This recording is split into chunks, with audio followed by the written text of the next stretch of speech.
Ja täällä taas Tempuilijat TV, Lemmenkola. Sydämiä.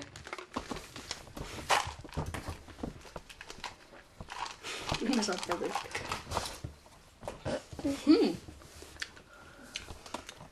Tykätä.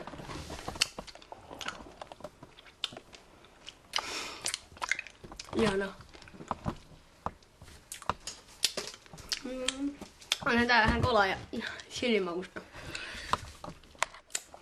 Kyllä tää nyt alas menee.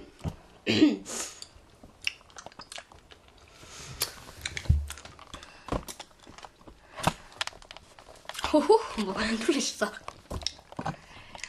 Ei tän oo niin paha mitä mä kuvittelin. Oikein vähän pikkuja kurkkuun ottaa.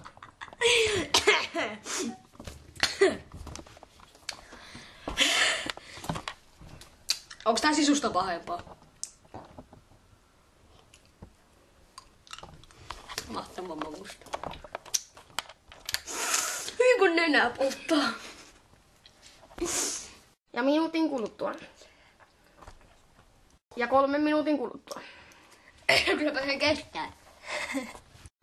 Jos ette itse usko, että nää tulisia, niin ostakaa Lemmenkolaa Poppamiehen niinku tällainen paketti, niin käyttää sydämen muotoisia. Hyi.